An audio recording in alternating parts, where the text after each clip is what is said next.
তো নমস্কাৰ বন্ধুসকল, স্বাগতম জনাইছোঁ আকৌ এটা ভিডিঅ'ৰ জৰিয়তে মোৰ চেনেলটিলৈ। তো বন্ধুসকল, আজি আপোনালোকক এই ভিডিঅ'টিৰ জৰিয়তে মই আপোনালোকক শিকাম যে কেনেকৈ ডিক্লেৰেশ্যন ফৰ্ম এ, যিখন মানে স্মল ফেমিলি বুলি কোৱা হয়, মানে সৰু পৰিয়াল সুখী পৰিয়ালৰ যিটো মানে চৰকাৰৰ ফালৰ পৰা নীতি নিয়ম অনুযায়ী যিটো মানে যিখন ফৰ্ম ফিল আপ কৰিব লাগে আপোনালোকৰ গেট 3 গেট 4 পোষ্টৰ কাৰণে। চ' সেইখনৰ বিষয়ে কিছুমান কথা ক'ম আৰু এইখন কেনেকৈ ফিল আপ কৰিব লাগিব এই বিষয়ে মই এই ভিডিঅ'টিৰ জৰিয়তে আপোনালোকক বিতংভাৱে দেখুৱাই দিম। গতিকে ভিডিঅ'টি শেষলৈকে চাব, যাতে আপোনালোকৰ এটাও ষ্টেপ মিছ নহয়, তাৰ কাৰণে স্কিপ নকৰাকৈ শেষলৈ চাব। আৰু যদি ভিডিঅ'টি ছাবস্ক্ৰাইব কৰা নাই তেনেহ'লে মোৰ চেনেলটি ছাবস্ক্ৰাইব কৰি দিব, ভিডিঅ'টিৰ ভাল পালে লাইক কৰি দিব।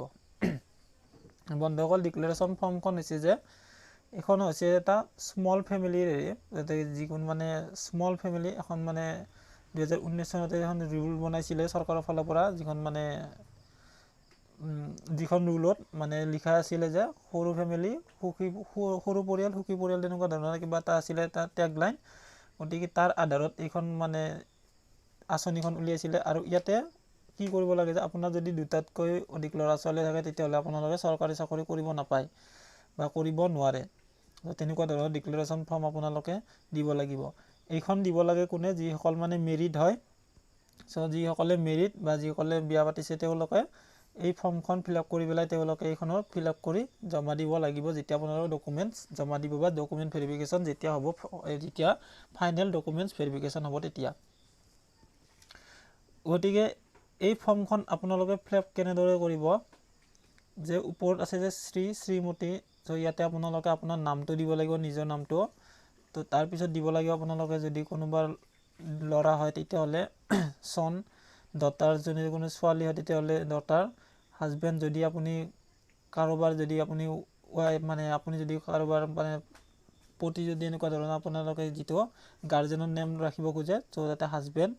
চ' যদি আপোনালোকে গাৰ্জেনৰ নাম যদি আপোনাৰ ৱাইফৰ নাম লিখিব পাৰে তেতিয়াহ'লে ৱাইফ অফ শ্ৰীমতী, চ' ইয়াতে আপোনালোকৰ গাৰ্জেনৰ নামটো দিব লাগিব। ইয়াৰ পিছত আপোনালোকে আপোনাৰ এজটো দিব লাগিব, কিমান বছৰ আপোনাৰ কিমান বয়স।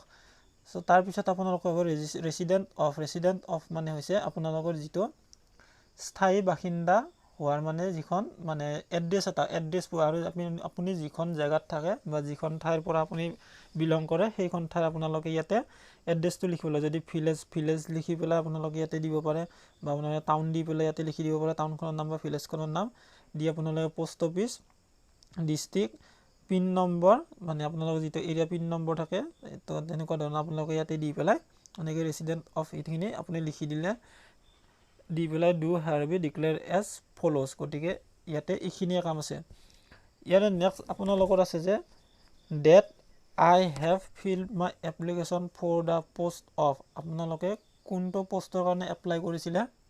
চ' আপোনালোকৰ যিখন এডভাৰটাইজমেণ্ট থাকে সেই এডভাৰটাইজমেণ্টখনত আপোনালোকে লিখা থাকিব যে গেট 3 কাৰণে বা হওক বা গেট 4 কাৰণে হওক। চ' আপোনালোকে ইয়াতে এনেকৈ লিখি দিব পাৰিব। আৰু ইয়াৰে পিছত লিখা আছে যে আপোনালোকে গেট 3 গেট পোষ্টৰ কাৰণে এপ্লিকেশ্যন ফৰ্মখনৰ পোষ্টৰ কাৰণে এনেকুৱা দিলে, ইয়াতে ওপৰত লিখি দিলে। ইয়াৰে নেক্সট আছে যে এডভাৰটাইজ ফাইড। এইটো এডভাৰটাইজ ফাইড মানে কি? এডভাৰটাইজ ফাইড হৈছে যে যিখন আপোনালোকৰ মানে অফিচিয়েলি এডভাৰটাইজমেণ্টৰ এখন নটিফিকেশ্যন দিয়া হয়। গতিকে তাত এটা এডভাৰটাইজ ফাইড নম্বৰ এটা থাকে, সেই ফাইড নম্বৰটো আপোনালোকে ইয়াতে বহাব লাগিব। গতিকে আপোনালোকক দেখুৱাইছোঁ কেনেকুৱা ধৰণৰ ফাইড নম্বৰটো থাকে গেট 4 আৰু গেট 3 কাৰণে। চ' ইয়াতে চাব আপোনালোকে, এইখন আছে গেট 4ৰ, আপোনালোকে যে ৰঙা খাইটোৰ ভিতৰত দেখিছে ফাইড নম্বৰ, ইয়াতে SLRCG গেট মানে ইয়াতে 4/Assam/advertisement for analogs post 4/2022, ইয়াতে আছে 23/02/79। গতিকে এইখিনি বস্তু আপোনালোকে যদি আপোনালোকে গেট 4ৰ পোষ্টৰ কাৰণে যদি এপ্লাই কৰিছে, তাত যদি আপোনালোকৰ মানে এক্সাম ভাল হৈছে, চ' তেতিয়াহ'লে আপোনালোকে এডভাৰটাইজমেণ্ট ইয়াতে গেট 4ৰ ইয়াতে লিখিব লাগিব। আৰু যদি আপুনি গেট 3ৰ পৰা যদি আপোনালোকে পাছ কৰিছে পৰীক্ষা এক্সাম, তেতিয়াহ'লে গেট 3ৰ কাৰণেও আছে ইয়াতে এইখন আপোনালোকে ইয়াতে চাব পাৰে, এডভাৰটাইজ ফাইড নম্বৰ SLRCG গেট 3/advertisement/2022/1/3 ডেট 25 মাৰ্চ। চ' আপোনালোকে এই বস্তুখিনি ইয়াতে এডভাৰটাইজ ফাৰ্ষ্ট ইয়াতে তলেদি ইয়াতে আপোনালোকে এইটো ফিল কৰি দিব লাগিব। যদি আপুনি গ্ৰেড 4ৰ পৰা আপোনালোকে যদি পাছ কৰি পেলাই এইখন জমা দিছে তেতিয়াহ'লে গ্ৰেড 4 ইয়াতে 5 নম্বৰটো লিখিব লাগিব, আৰু যদি গ্ৰেড 3 পৰা আহিছে তেতিয়াহ'লে গ্ৰেড 3 5 নম্বৰটো আপোনালোকে ইয়াতে লিখি দিব লাগিব। আৰু ইয়াতে 2 নম্বৰত আছে যে I have this number living children as today their name and ইয়াতে লিখিব লাগিব যে আপোনালোকে I have this ইয়াতে লিখিব লাগিব যে সংখ্যাত লিখিব লাগিব 2টা 3টা 1টা বা যিমানটা আপোনালোকৰ ল'ৰা ছোৱালী থাকে চিলড্ৰেন থাকে তাৰে সংখ্যাটো আপোনালোকে ইয়াতে লিখি দিব লাগিব। দি দেয়াৰ নেম তাৰ নামটো লিখিব লাগিব, আৰু ইয়াতে আছে আপোনালোকৰ চাই লওক কি মানে হয় ল'ৰা ছোৱালী এনেকুৱা ধৰণৰ আপোনালোকে দিব লাগিব। আৰু ইয়াতে আছে যে ডেট অফ বাৰ্থটো যে তেওঁলোকৰ জন্ম তাৰিখ বা জন্ম চনটো ইয়াতে আপোনালোকে লিখি দিব লাগিব। তো আগত আপোনালোকে নামটো লিখিব লাগিব, ইয়াতে আপোনাৰ ল'ৰা নে ছোৱালীটো দিব লাগিব, লিংগটো দিব লাগিব, আৰু পিছত আপোনালোকে ইয়াতে আছে যে ডেট অফ বাৰ্থ কিমান চনত জন্ম পাইছিলে বা কিমান চনত কি হৈছিলে সেইটো আপোনালোকে ইয়াতে দিব লাগিব।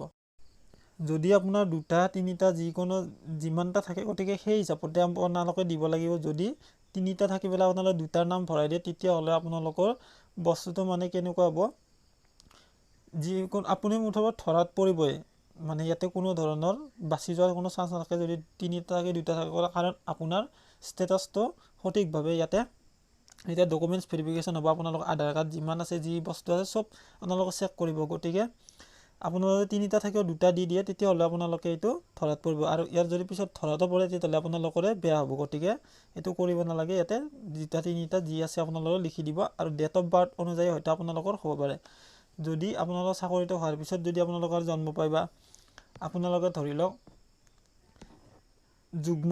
যুগ্ম সন্তান যদি জন্ম পায় তেতিয়াহ'লে আপোনালোকে ডেট অফ বাৰ্থটো চাই পেলাই তেতিয়াহ'লে আপোনালোকৰ কিবা এটা থাকি যাব পাৰে, তেনেকুৱা ধৰণৰ মানে ব্যৱস্থা এটা থাকি যাব পাৰে। তাৰ কাৰণে আপোনালোকে 3টা থাকিলে 2টা লিখি নিদিব বা এনেকুৱা ধৰণৰ কোনো কাম নকৰিব, যিটো সঁচা সেইটোৱে লিখি দি দিব। আৰু বাকী ইয়াতে আপোনালোকে কৰিবলগীয়া একো নাই, আপুনি ইয়াতে প্লেচটো লিখি দিব পাৰে, আপোনাৰ গাঁওখনৰ নাম বা আপোনাৰ জেগাটোৰ নাম দি পেলাই আপোনালোকে ইয়াতে ডেটটো লিখি দিব যোনদিনাখন জমা দিয়ে, আৰু ইয়াতে ছিগনেচাৰ অফ দ্য এপ্লিকেণ্ট আপোনাৰ সহিতে ইয়াতে মাৰি দি কিনে আপুনি এইখন জমা দি দিলে হৈ যাব। গতিকে ডকুমেণ্টছ ভেৰিফিকেশ্যনৰ এইখন আপোনালোকে এনেকৈ ফিল আপ কৰি পেলাই জমা দি দিলে হৈ যাব। আৰু বন্ধুসকল, এই যিখন চাৰ্টিফিকেটখন হয় এইখন আপোনালোকক ক'ৰ পৰা কালেক্ট কৰিব, কেনেকৈ পাব, গতিকে তাৰ বিষয়ে মই আপোনালোকক জনাই দি আছোঁ। গতিকে ভিডিঅ'টিলৈ আগলৈ চাব। গতিকে আপোনালোকক ক'ত কেনেকৈ এই ফৰ্মখন পাব মই আপোনালোকক দেখুৱাই দি আছোঁ।